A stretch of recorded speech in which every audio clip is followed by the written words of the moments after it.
It's an illegal workforce. That's an internet connection and a phone call away. I don't have sex for money. I spend time with men for money. You nailed it. The sex is always free. The world's oldest profession has moved online and indoors. It's all about the glamour and making money. Starts 2 hours for 1,000, 3 hours for 1,300. I'm Mariana Van Zeller, and we're going behind the supply and demand of the escort industry. And what kind of work am I supposed to do? Is sex involved or not? Many are caught in an abusive underworld, He almost killed me. He made me think I was gonna die. while others fight for the freedom to simply work. Police officers, please don't arrest sex workers! This is the American escort industry. The reality is, whether you suck in the plaza or suck in the Bowery, you still sucking.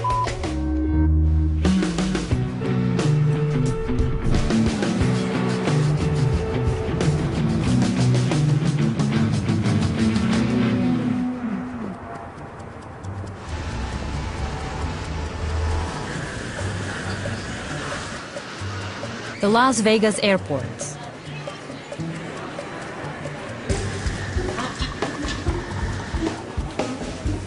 This is Sarah. She's flown from across the country to meet a new client, a man who booked her on the internet. My specialty is what they call GFE, girlfriend experience. I am your girlfriend. I'm your lover. I'm your girlfriend. I'm really, really good at it. Sarah won't show us her face because some of what she does is illegal. She works as an escort, part of a booming underground workforce. We've come here to learn how the escort industry operates.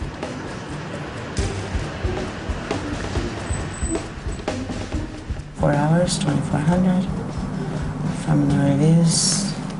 Las Vegas. Sarah got divorced and needed money, And this would be me. so she joined the sex industry. Starts 2 hours for 1,000, 3 hours for 1,300.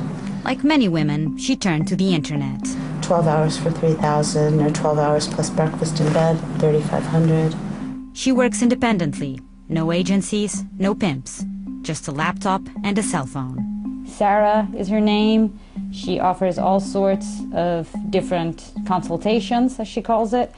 You can spend a full day with her for $6,000, or you can go for something simpler, which is 4 hours dining and dessert for $1,600. The internet, the backbone of the 21st century sex industry. Prostitution is illegal in most of the United States, but if you look online, countless websites appear to sell sex. One after the other, after the other, after the other. You can have your pick of blondes, brunettes, redheads, couples, strippers, party girls, and of course, escorts. And we basically want to find out who these girls are and how this whole escort business operates. Well, I don't have sex for money. I spend time with men for money. The sex is always free. This is Amanda Brooks, escort and author of the Internet Escort's Handbook. Amanda teaches women how to break into the business of independent escorting. First of all, selling your time for money is not illegal. Doctors and lawyers do it every single day. What is illegal is prostitution, which is selling sex for money.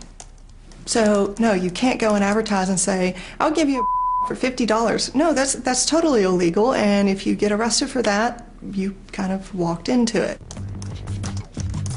In the online market for prostitution, thousands of escort websites are carefully worded. Sex is rarely offered, and clients are expected to read between the lines. For women who want to stick out from the pack, there's plenty of competition. Girls have to be very competitive no matter what niche they're in right now. Being on top of your business, being on top of your marketing and advertising. I don't think I've ever done anything this sophisticated, actually. Today, Amanda's getting new photos for her website. 1, 2, 3.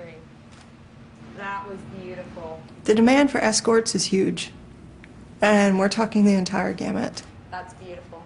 But generally, 80 to 90% of the clients are married. Oh, that was great. 1, 2, 3. Marriage is great for business because the men realize that they're missing something. And we're a lot better than an affair because we're not going to go in there and, try to take him away from his kids. We're not going to go in there and try to make him marry us. We're very safe. I've disappointed and failed to live up to the standard I expected of myself. I must now dedicate some time to regain the trust of my family. Moments ago, Elliot Spitzer announcing he will step down effective next Monday, forced from office after he's linked to a pricey prostitution ring. A judge refuses to dismiss the indictment against alleged Manhattan Madam Kristen Davis. When New York Governor Elliot Spitzer was caught patronizing high-end escorts, agency owner Kristen Davis went down with Davis him. was arrested in March after police say a neighbor tipped them off. What interested me in particular about the sex industry is the economics of it. I came from a business background, and it is a recession-proof industry. There's a reason why it's called the world's oldest profession. Kristen didn't set out to be a madam. She was introduced to the sex industry while working at a multi-million-dollar hedge fund. Within my week number 2, I was asked to book a VIP trip to Vegas for the portfolio manager and to get strippers and to talk about body rub places they could go after hours, and sometimes that included having to book their escorts and that sort of thing. Kristen started one of New York's most successful escort agencies and became known as the Manhattan Madam. She says her agency earned millions each year. High-end prostitution is seen as glamorous. People cannot fathom why someone would pay over $1,000 an hour for somebody's time. Once they hear that, now their next question is, what's the girl like, or what are they getting for that amount? Got lube, good lube, lots of it. Odorless, tasteless. The necessities. Condoms. Condoms, lots of condoms. Lots of condoms. Sometimes we use rope. Large portable vibrator, rechargeable. For the ladies. As an escort, Sarah sees both men and couples who come to Las Vegas looking for a good time. So this is your mental checklist. This is what you bring in your briefcase. Exactly. The vibrator, the condoms, the lube, the handcuffs, the rope. This is in your briefcase. This is in my briefcase, yes. You enjoy what you do. Absolutely. Oh yeah. When I was talking about you, I said prostitute before. Did you not like that term? It doesn't bother me. No. It's technical, like accountant. Yeah, it doesn't bother me. I mean, I know what I am. It doesn't stir me. Sarah's privileged in the world of prostitution. As an independent escort, she calls the shots and commands big money from her clients. But for many women who set out to become escorts, a much different reality awaits.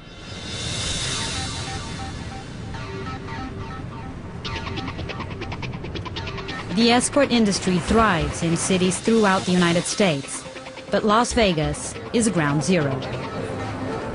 Married men, bachelor parties, couples looking for adventure. Tourists from around the world come here looking for pleasure. Although prostitution is illegal here, there's a thriving black market.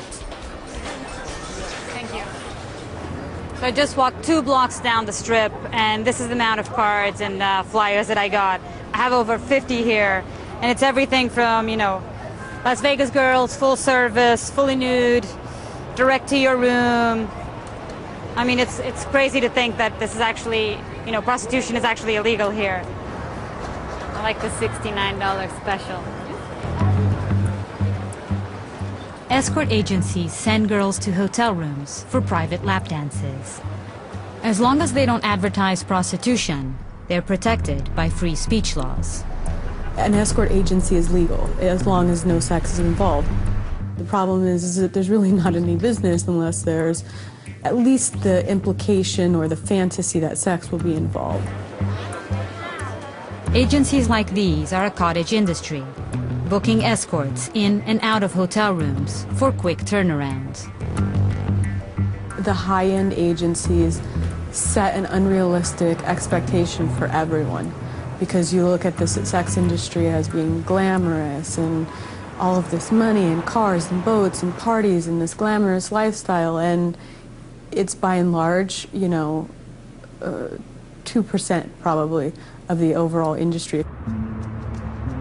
I wonder what people think escort companies look like. Detective Chris Boffman investigates pimps for the Las Vegas Police Department's Vice Squad. He sees the other 98%, the darker side of the escort industry. Tonight, he's investigating a man who violently beat women and forced them to work for an online agency. What's the biggest misconception you think people have of escort agencies? The idea that, the phone rings and, there's some free-spirited woman on the other end in her high-rise. That's all in people's heads. We've never seen that. We're just a few blocks from the Las Vegas Strip. Chris and his partner, Al Baez, are doing surveillance. Just below is a building with blacked-out windows and security cameras along the perimeter. It's home to 24 escort agency call centers. So you're just trying to sort of gather information here on this case that you're working on right now. So this is a really good spot for us to sit back with the binoculars, pick up license plates, see if there are any familiar faces that we notice that are hanging around these escort services. And it's interesting because you see cars constantly stopping in front of the doors and going by, right? Yep, that's what you'll see. And girls going in and out. When you look a little closer, you'll start seeing the pimps too. There's a female walking in now. Yep, going in. Pimps are a little-known part of the escort underworld. Some hang outside this building and try to recruit women. For the majority of women who work as escorts, this is the reality. Calls from one hotel room after another. At the end of the night, they return here to drop off a cut of the money. And this is what many people call high-end prostitution. That's your high-end escort going into a shady little call center to go drop off her service fee. Good-looking girls. We're about to go inside the escort underworld to find out how it all works.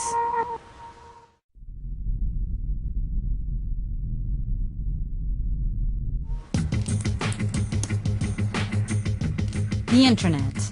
Much of the sex industry has moved online and flourished. Hundreds of websites are devoted to helping escorts and clients find each other. If they want to be with someone who's a runway model, they choose that. If they want to be with somebody who's PSC or porn star experience, they choose that. There's something for everybody here. On a good week, Sarah spends 15 hours at appointments.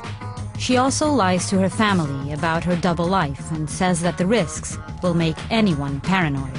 It's terrifying, living with the knowledge that I could be busted because of what I do. It's absolutely terrifying. I worry a lot about it, so I screen the hell out of people. They have to tell me everything about them. Their real first, last name, they have to tell me where they work, they have to tell me how old they are, they have to tell me where they live.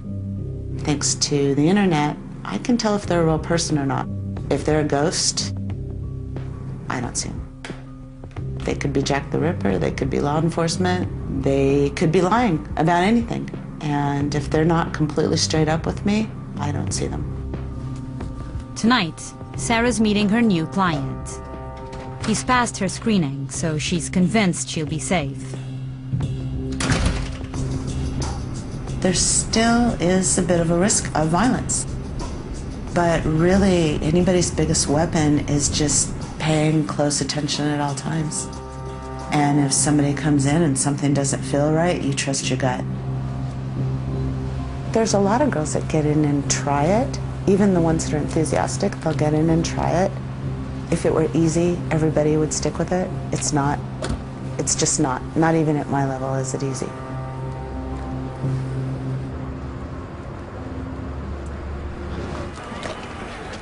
Every weekend, hundreds of escorts work the hotels and casinos on the Las Vegas Strip. The night is just getting started. Former escort Annie Lobert is about to begin a night of outreach. I was the top call girl at the escort services that I worked. I considered myself a high-class prostitute, but I never said the word prostitute. High-class call girl is what I said. People think that sex work is so glamorous and that girls love it, but it's a lie. Once you have that first rape, the first beat down, I've had clients try to kill me and leave me for dead in the room. Annie worked as an escort for 16 years. She left the sex industry and started a ministry called Hookers for Jesus. Her mission is to help women leave the business. Be safe tonight. Be safe, girls, okay? Okay, God bless you, girls. Have a good night. Most of them are in the casino. You're not going to see a lot on the strip. They're in the casino going up and down the elevators, turning tricks. What will happen if they see the camera? They will get very upset. Annie agrees to take us inside a casino to show us how high-end prostitution works. There are security cameras everywhere, and no filming is allowed, so I'm wearing a tiny hidden camera.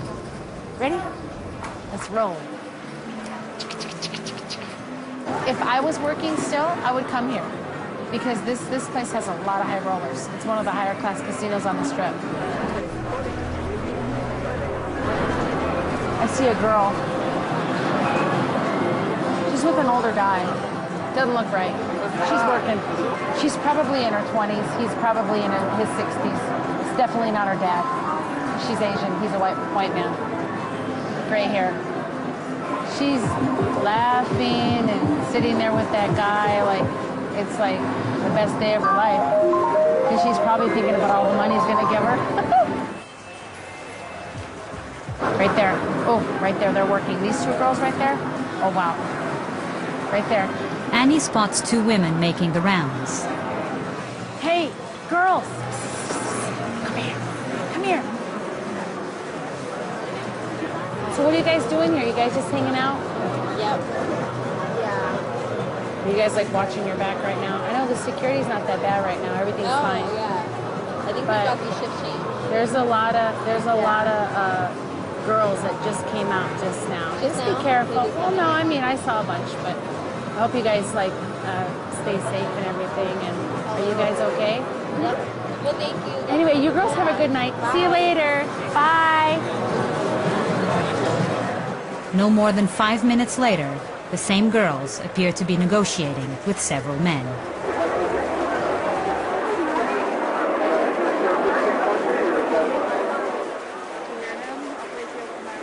One man offers $600, but they don't seem to come to an agreement.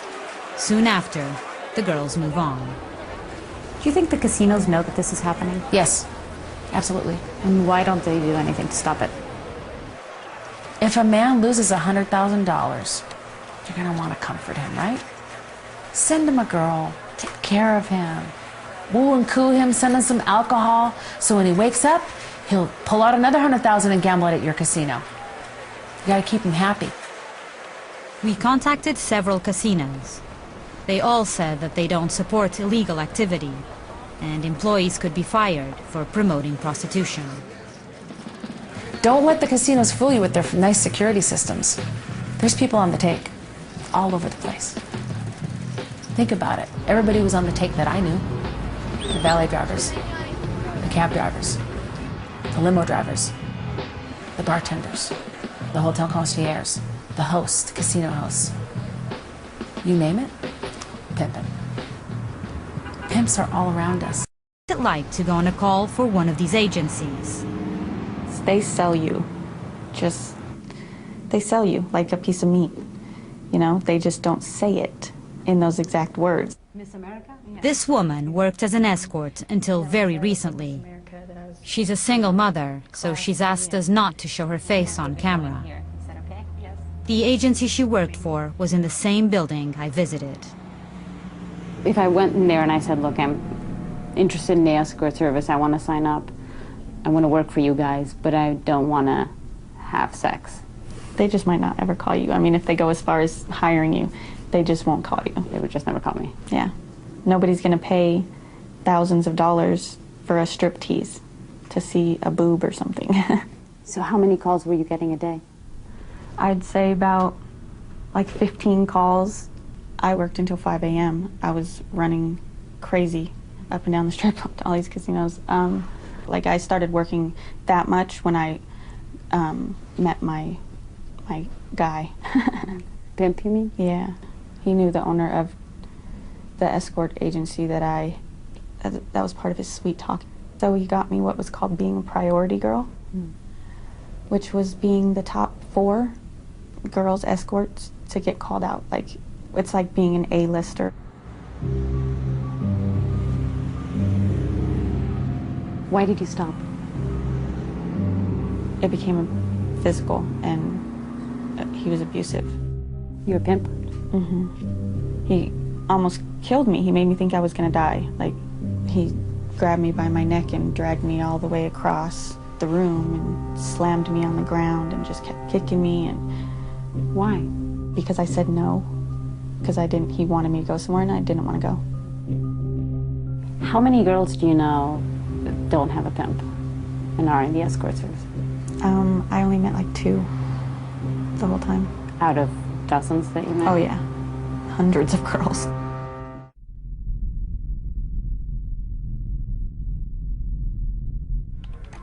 And here they are on the side. So you'll click on one of them.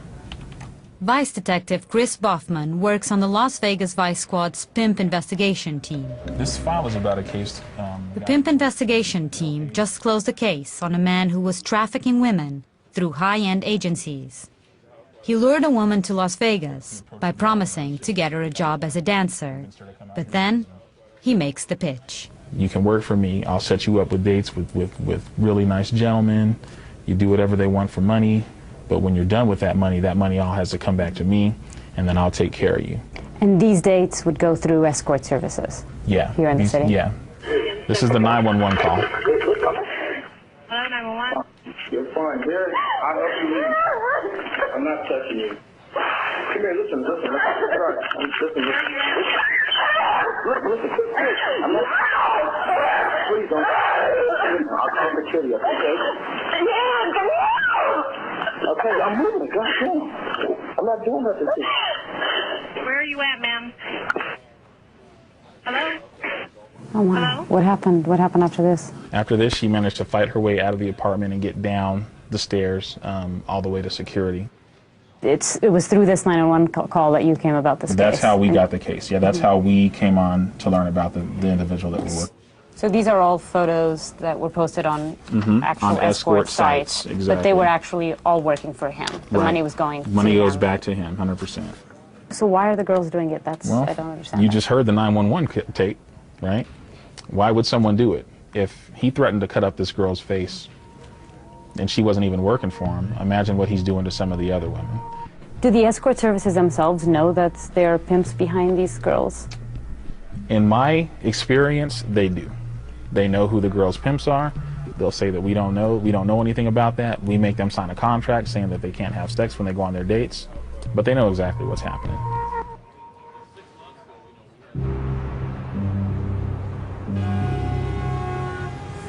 We're on our way to meet with a man who owns an escort service. He's agreed to meet with us outside of his office at this bar, and he said he'd be wearing sunglasses to partially obscure his identity, but that he would tell us how the escort services really work. I have local politicians here that, use the service, and I want to be as discreet as possible. For me to do this, I'm really going outside the box, and I'm going to piss off a lot of people. So why are you doing this? Why did you agree to talk to us? I think your audience should know the reality of the business. And what is the reality of the business? Well, it's not all glamour. Is it a profitable business? Oh, very profitable.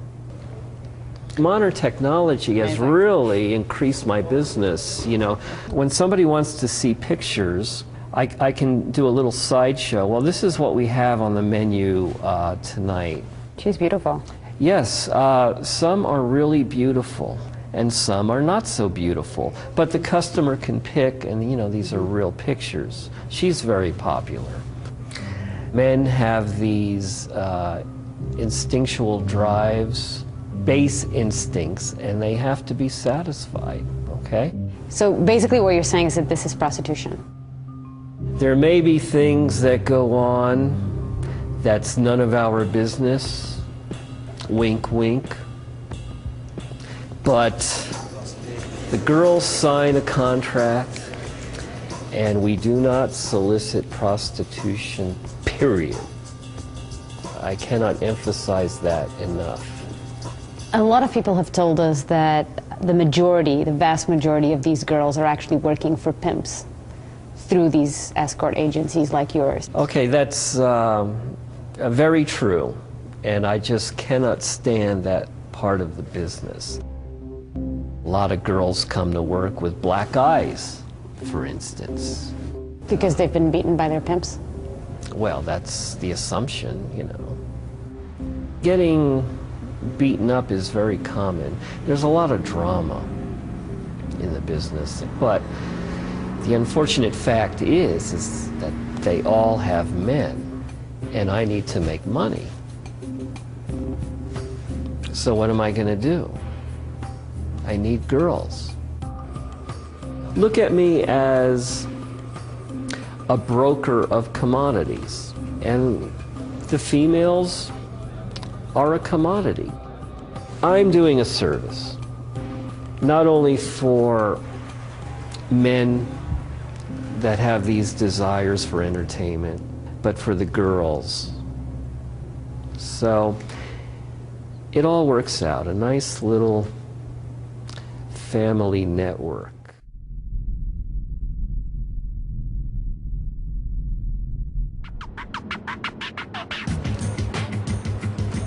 Las Vegas. Prostitution is the city's biggest open secret. Escort services cater to tourists looking for sex and companions. And they have an underground army of promoters to help bring in clients. We hear that a lot of the escort services rely on taxi drivers to bring them customers, clients. So today our producer Darren here is going to be geared up with a hidden camera, and he's going to try and talk to some of these taxi drivers and see how it all works.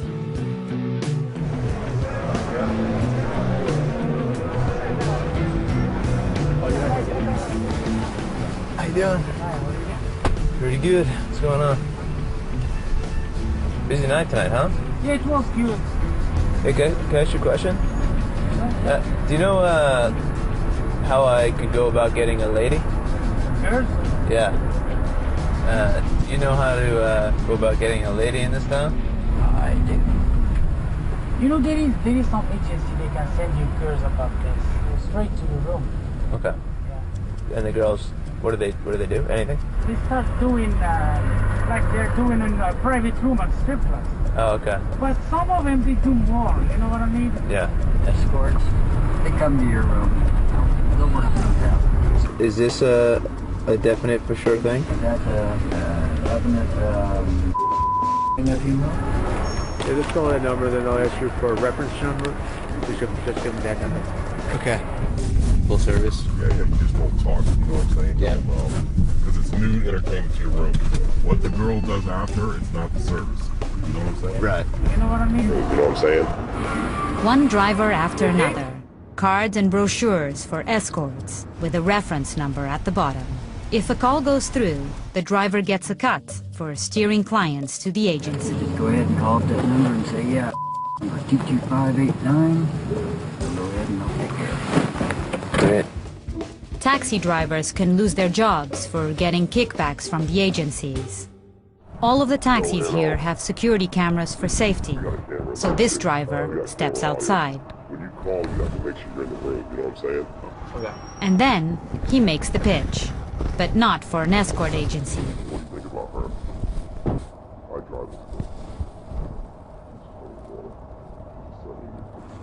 This driver offers to set him up directly with a 21-year-old girl that he drives himself. She's 21. Yeah, if you're going to spend money in town, you might as well get, some decent pleasure out of it.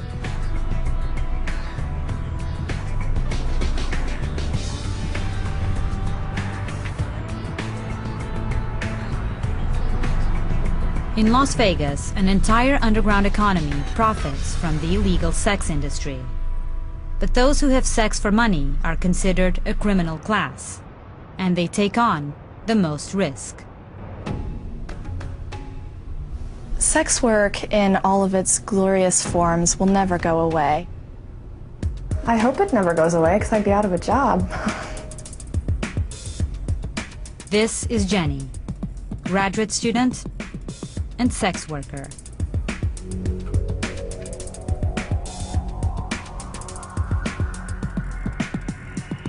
Vegas has become very successful at selling an image of sex and often an image of female sexuality. Corporations make a lot of money off of these images. Unfortunately, workers in the sex industry are not afforded the same rights as others in the service industry. In fact, we're arresting them and spending millions of taxpayer dollars on arresting them and throwing them in prison. Jenny heads the Las Vegas Sex Workers Outreach Project, fighting for the rights of prostitutes who work illegally in the city. I accept the reality that there are young people, old people of all genders, of all sexual orientations forced into the sex industry. I don't think that it means we need to criminalize people in the sex industry.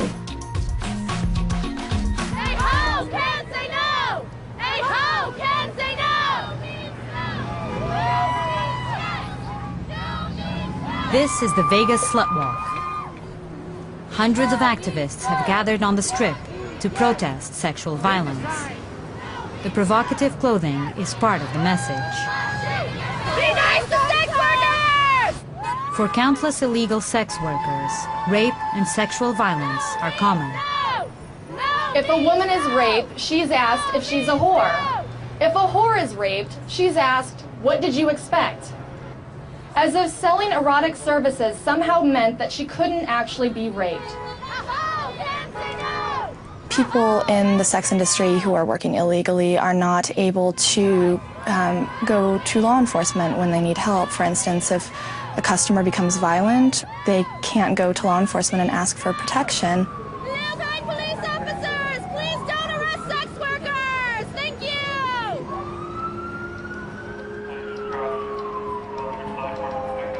This is the Clark County Detention Center. Each year, thousands of prostitutes come through this door. It's just past midnight. We're here at the jail, and they just brought in this woman who is a suspected prostitute. They're checking her for any weapons or drugs, and they say that this is when this place starts getting busy.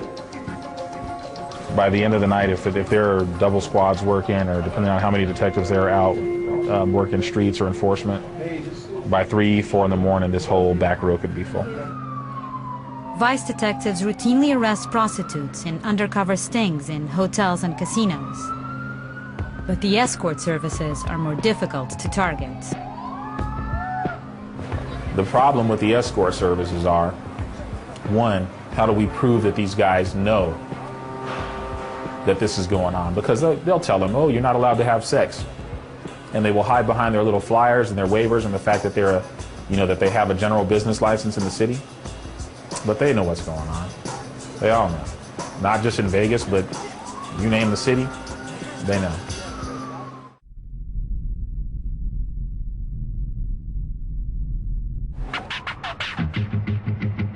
In major cities throughout the United States, escort agencies and law enforcement play a cat-and-mouse game. Today we announce a 144-count indictment against members and associates of high-class NY.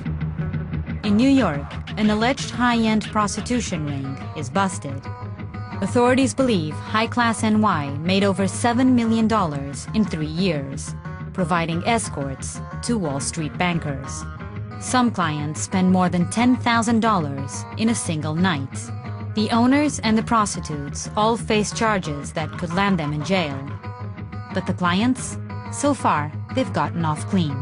The way that it's being done now, where you go after the person running the agency, Somebody else will pop up and start an agency. Girls still work independently. It doesn't address the problem at all. Girls won't work if there are no clientele. So you have to address the demand. I want you to look at me. Not like that, you're nasty. 53 years old, 27 years with HIV. They're going to see your picture. They're going to see your name. They're going to see your This is Brooklyn's John School. Most of these men were busted trying to buy sex from an undercover officer. The district attorney's office is trying out a new approach, targeting demand for prostitution. Their secret weapon? Rosetta, a 53-year-old former prostitute who's now HIV positive. The John School teaches men that prostitution is not a victimless crime. Physically I'm there, right? But emotionally I'm not there. I'm trying to play tic-tac-toe on the ceiling. I'm trying to think about anything except where I'm at. The reality is I was not even thinking about you. It was all a dream. It doesn't often serve me to get up in front of a bunch of strangers and talk about something that caused a lot of shame and pain in my life, but I'm willing to do that if it can help somebody. So I started with the escorts, agency, making good money, to eventually, because of the drugs, ending up at a street level. You'll hear like girls that work in the escort service saying, I'm not like that nasty.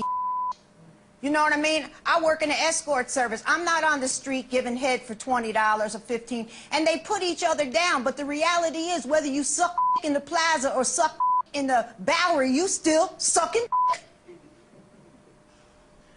Right? I think a lot of people involved in the sex trade industry will say that they're fine with it and that there's no kind of side effect emotionally for them. And I think that they say that because they have to justify being in that.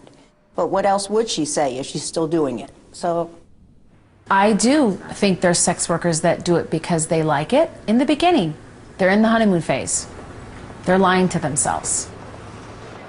Some researchers claim that nearly 2/3 of prostitutes have some form of post-traumatic stress disorder. We met many women in the escort industry, and there are plenty of mixed feelings about the work itself. They carry guns?